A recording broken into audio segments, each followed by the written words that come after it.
Hello everyone, welcome to a brand new season of the Teacher Surgery. Welcome back. Alright, we've got a brand new host, myself, Des is Conscious. Come on, brother. And we've also got, thank you. We've also got a brand new speaker. We've got Sabeena here joining us for the first time. Thanks. Make some noise for Thank Sabeena. you. Welcome. Look forward to hearing your points of view Thank as you well. so much. We've It's got a pleasure to be here. Yeah, I hope you've got a lot to offer. We can't wait to get into it. Yeah. Okay, so we've been collecting a lot of questions and we've had some great feedback from previous episodes, and we're looking to incorporate them into this brand new season for you lot to get into, okay? So, without further ado, I've got the first question. I'm going to ask Sabeena. I'm going to put you on nice. put you on the spot first, okay? So Thanks the for first that. question is, Yes. how has the cost of living impacted on education? Oh, wow, that's a good question. It's a big question, actually. Well, the cost of living, as we know, is a challenge for everyone, not just for students, but equally so. I think the biggest challenge at the moment is we are facing a situation where students are coming into school and they want to be given the education that they deserve. However, despite each student receiving, I'm going to give an approximate here, around 7,000 from funding to be in school from the government, there still seems to be a sort of restraint from schools to want to spend the money that they do receive. And that's the truth. That's the honest answer here.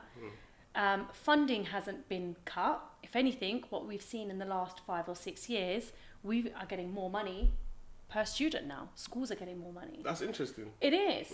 And so you think to yourself, well, why do we still not have sort of like the breakfast clubs for students or the lunch vouchers?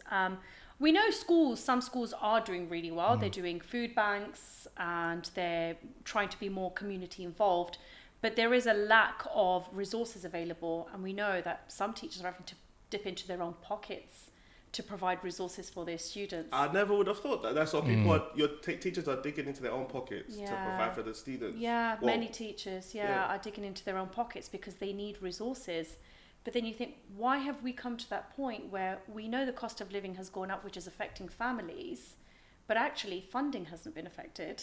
We're getting more for our students now than we ever did before. There's been, I think a 10% increase in the last decade per learner.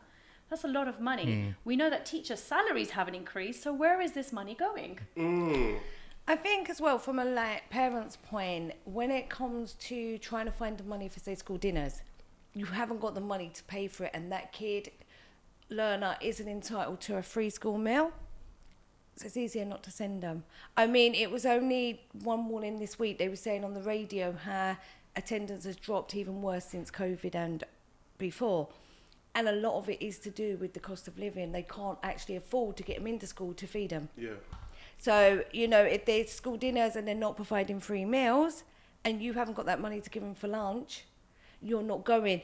And it's also then has an impact on trips. Danielle, can I ask you a question? How does that impact on the child themselves when it comes to learning? If they're not if they're not getting money for trips, if their parents don't have enough money to fund their trips or their dinners, do you see that having an impact? This is interesting. So I had a meeting with a primary school and it did open my eyes. We was having a conversation, and some of the kids in that school, they come from third generation families where these parents, grandparents, great grandparents have not worked. So to them, that becomes a normal way of living. But when they go into school, that's the teacher, that's the role model. And that's the person then they inspire, I want to work like this person. So it's quite easy. You can kind of define a line between the parents that work to the parents that don't work, because then the attendance becomes worse for the parents that don't work, because it's easier to say, do you know what, I can't afford to send them in today.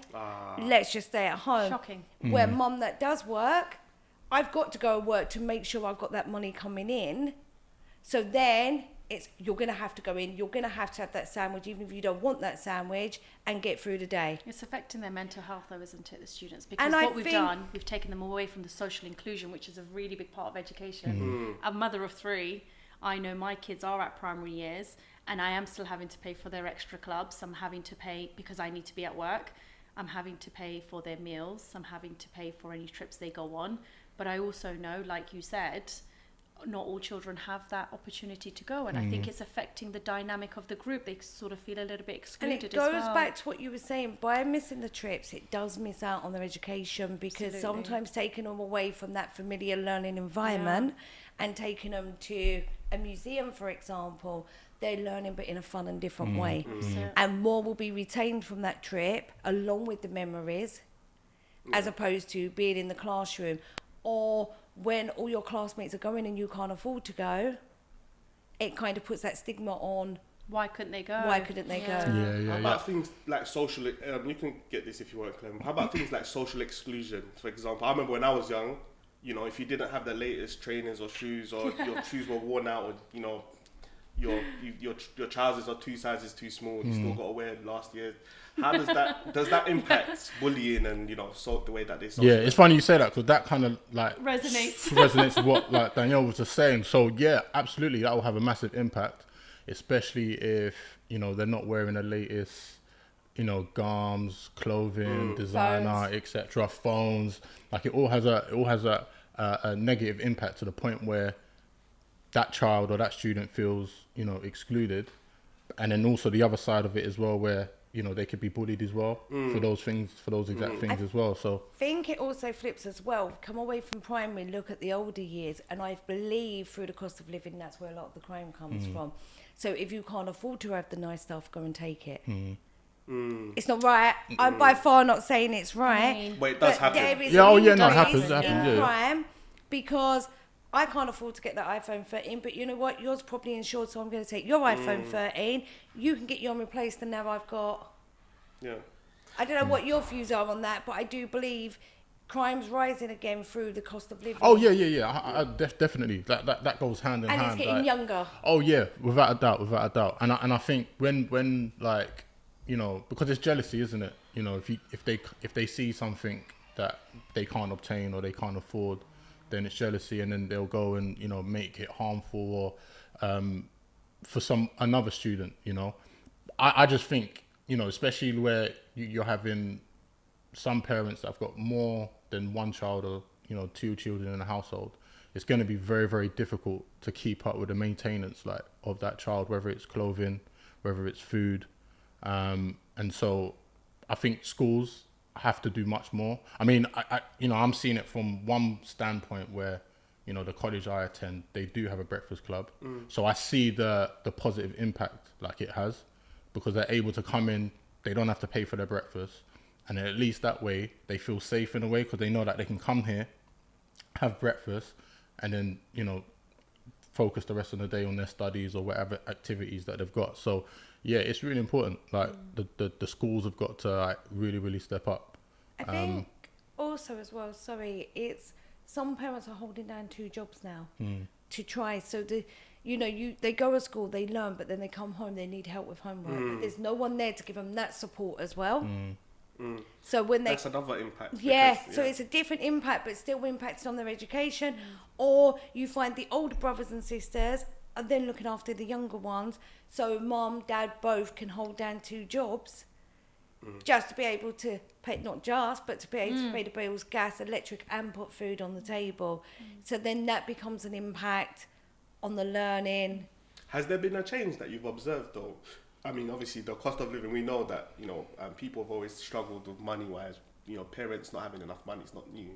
But with this new cost of living crisis that we're, you know, because of the lockdown and Brexit and all of this, had you seen an observable change in that time period? Well, I think I've had 6 years out. I've been in the UAE for the last 6 years. Okay.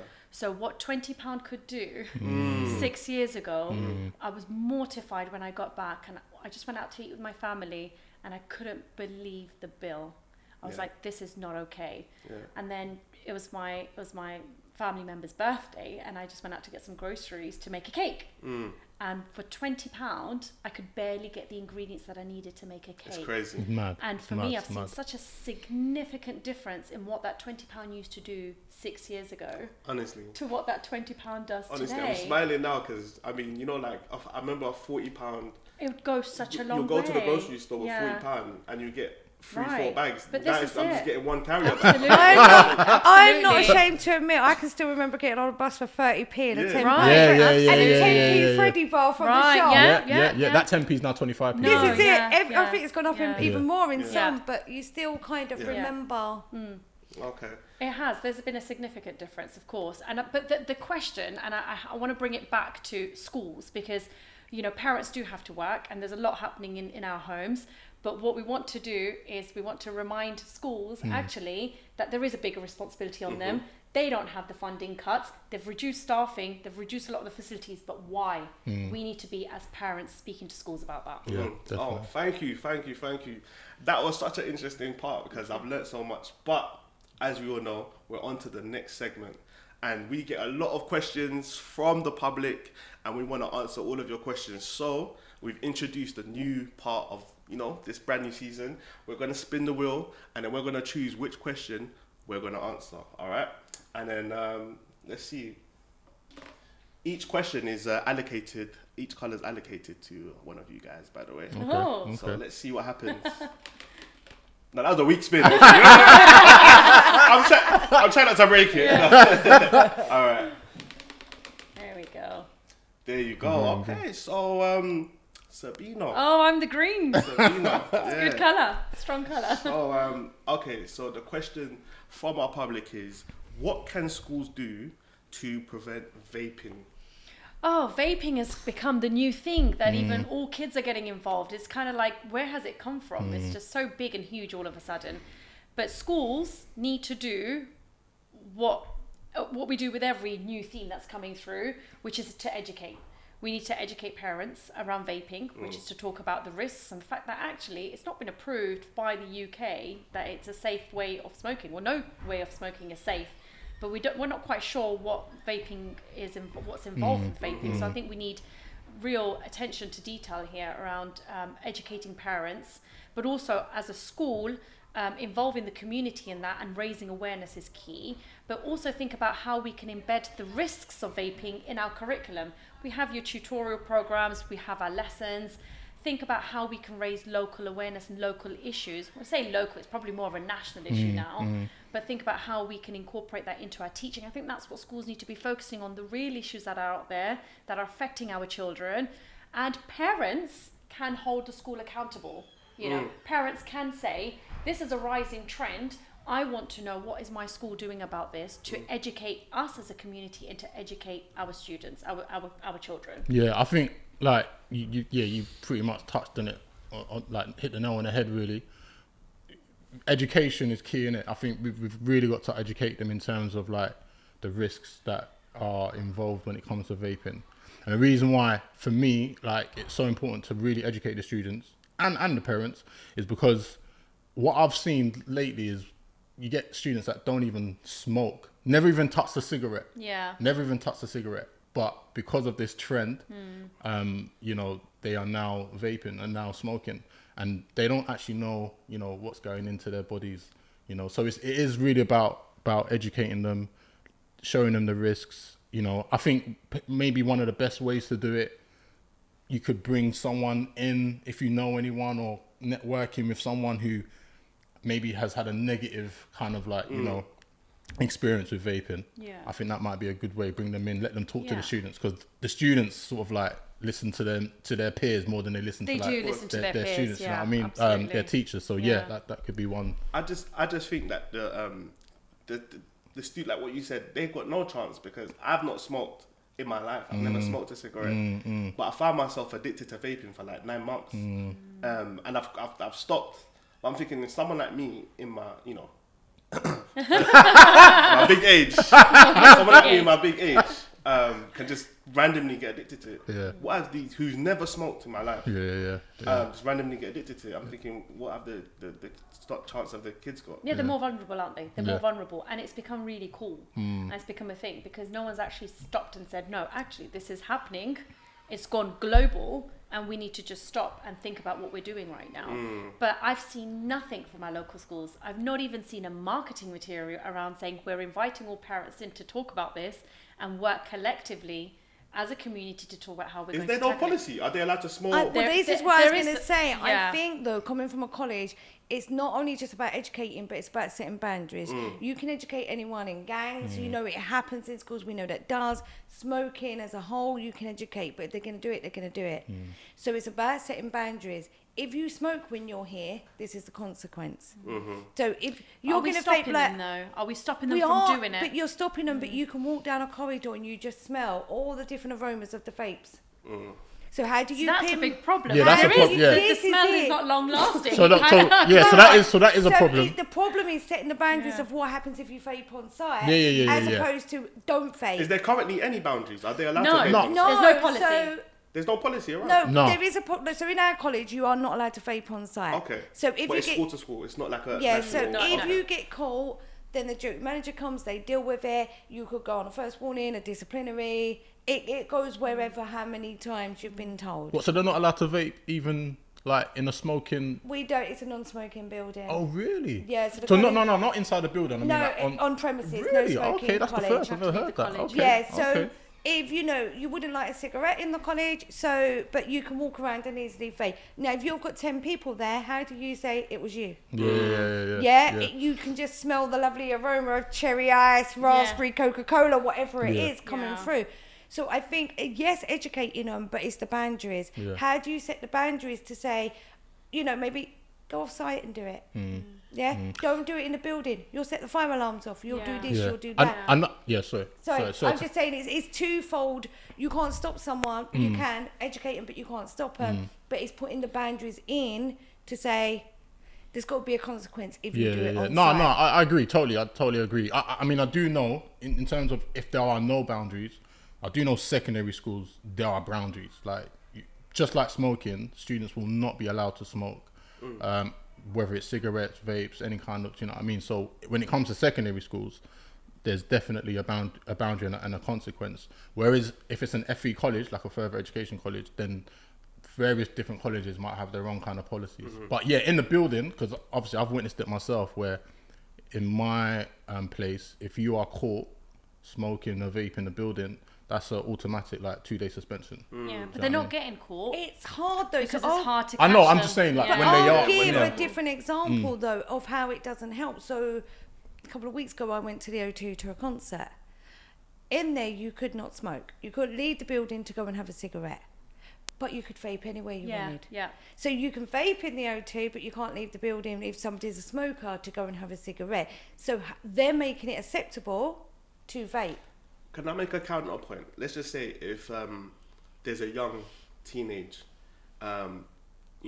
student watching the show, wouldn't it be, well, what's the harm? It smells nice. It's not bad. It's not affecting anyone. Wouldn't the argument be, so why are you guys stopping me from smoking? Well, vaping, doesn't smell as bad as cigarettes. It's got a wonderful smell. It smells like fruits. So why can't I just vape in the corridor or vape where? And plus, there's no policies around it. Why my devil's advocate question is why? What's so wrong with it? This is what we're going back to about educating, because I see I've taken the answer of how do we educate them to get them to stop, full stop. Not just on the school or college premises, because whilst in college we can say, well, this is a no-smoking area, you need to leave the college. We've actually got students doing it in school. I wouldn't be surprised if we've got some students in year 5, year 6 doing it. That's crazy. That's how young it's got now. Oh yeah. And so, and they're doing it, and you can't catch them out because there is no long-lasting smell. And yes, it's dangerous, but yet they don't see it, which is so. Therefore, their legitimate question is, And it doesn't. Their legitimate question is, why should I stop? Why are you stopping me? And this is why it's so important that it's embedded within the curriculum, I agree, but within you the can policies, get like we these said. nicotine-free ones. Yeah. So it's, hold on, you're promoting it because you're selling them nicotine-free. Okay. So then when you're younger and you've gone from nicotine-free, but they haven't got nicotine-free, so Yeah. you get the nicotine one, yeah. you've then got that hook coming in. I think it starts with banning vaping on the outside community in places such as the O2, restaurants, cinemas. Absolutely. Once you ban it there, it sets a boundary for everyone else. When we're saying no vaping in the college, it holds more weight because you can't vape in a restaurant. So we're basically waiting for the mayor to get involved. We're waiting for the mayor to do something about it. So guys, I'm gonna end it there. Thank you for listening again. Thank you for staying with us. I've thoroughly enjoyed this episode. Don't forget to like, subscribe and share so we can spread this news and everything. And for myself and everyone else on the team, goodbye. Bye. Bye.